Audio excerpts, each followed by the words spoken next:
On today's episode, we've partnered with Venture Creation Labs. They offer a lovely working space that are located in Gaborone by African Mall. The contact details are in the description box.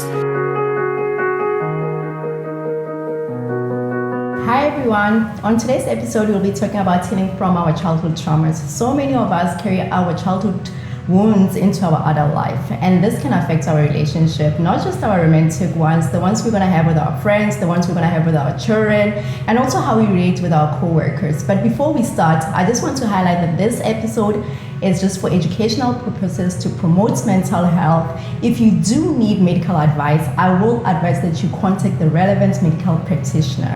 I'm so excited to have you here. I'm so excited to have this conversation. But before we proceed, may you please introduce yourself? Thank you so much for having me tonight.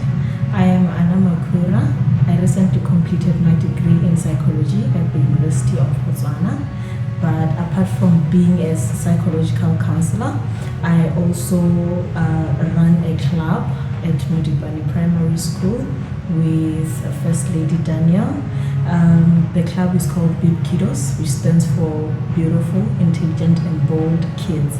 Basically, we just want to promote education and learning amongst those youngsters, as well as motivate them to become who they really have to be in life. Beautiful. Thank you. Yes.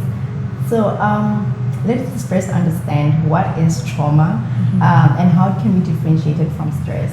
Okay. Let me give the definitions first. Yes. Trauma basically is an emotional distress that results from an event that might have posed a threat on one's psychological or social well-being. And stress is just a physical or an emotional tension that one feels when there is a challenge or a demand that is placed on him or her. The difference between the two, I will say stress is just an element of a lot of things. So I will say, when one is experiencing trauma or is going through a traumatic experience, there is an element of stress there, because he or she is actually exposed to some form of tension as a result of the event or the traumatic event that they've gone through. Yeah. So what can cause trauma? What can cause traumatic experiences? And how often do these events occur? Okay, I'll start with the statistics. I wouldn't say there's a lot of statistics in Botswana about the trauma cases and everything, but just a common understanding. Literally, we face trauma almost every day. One person or a lot of people do face trauma one way or the other. Trauma can be experienced at first hand, or it can be vicarious. Vicarious means literally learned trauma.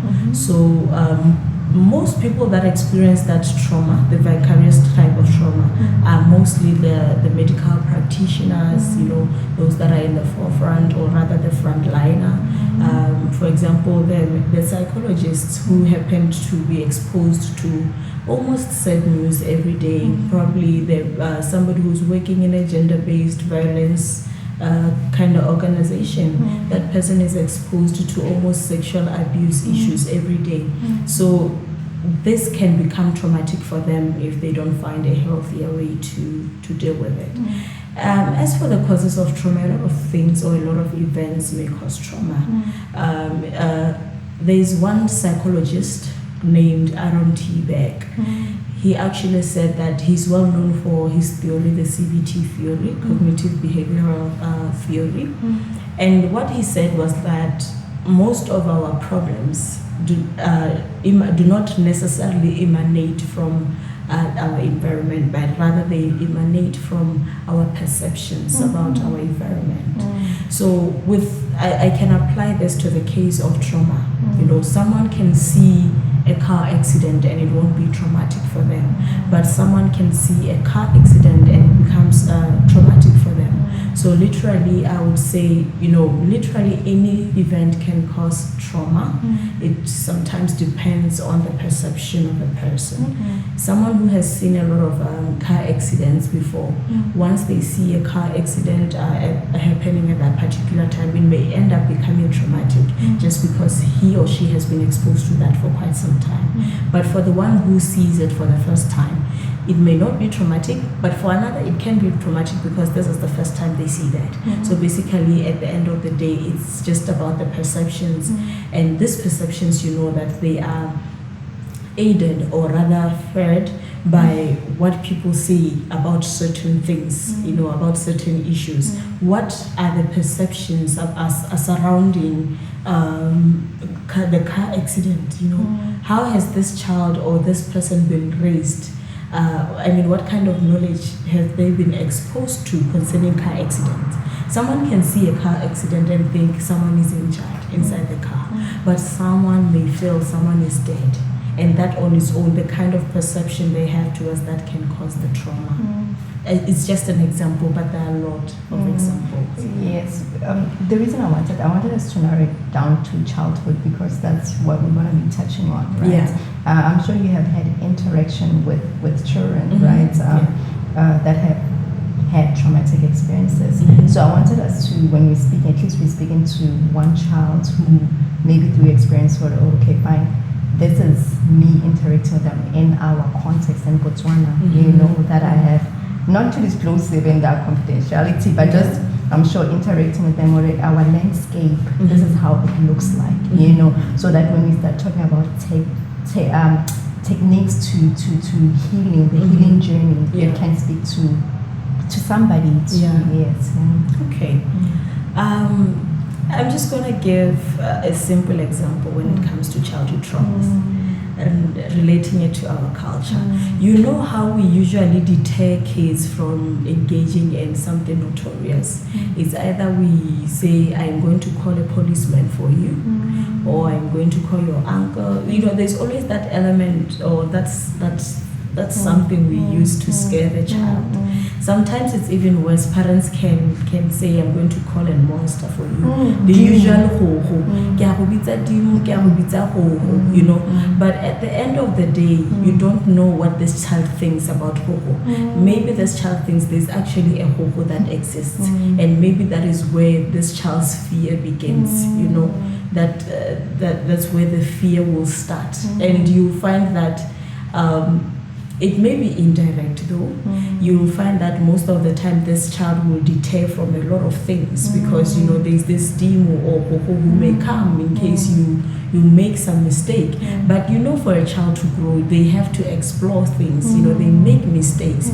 So if you are going to scare the child with ho-ho all the time, even some things which are not so bad, this child may actually deter or rather stop from engaging in them. That is why we have let me give another example. What I have noticed, especially with children in home villages, like Mudiban is quite a rural area, yes, developing at the moment. We are raised in such a way that you don't speak when elders speak. Yes, they have to speak, but you also have to speak up. And this is impacting on the child's education because when they're supposed to be asking questions, it becomes very wrong for them to ask or to question anything. So even they do the same thing even in the classroom setting. La Talohanya, do you understand? Yes, ma'am, we understand. But truly, maybe they don't really understand, That kind of attitude can actually grow into adulthood, where someone cannot even stand up for themselves because you have not been raised up in an environment where questioning was actually allowed. So it's something that you grow up with. I know it may not be traumatic per se, but I'm just showing an idea that a simple event can grow with a child. So those are part of the behavioral patterns that we can see going to our relationship where now you are fear to express yourself because it is something foreign. Okay. So how do I know I'm now an adult and now I realize that there are certain childhood experiences that I need to heal from, right? Or I can go to the extreme ends and just think this is life. I just carry on as everybody's moving, everything keeps on going, right? So how do I know that I'm dealing with my trauma in a healthy manner? Or I'm suppressing all emotions that are just waiting to explode, you know? Yeah.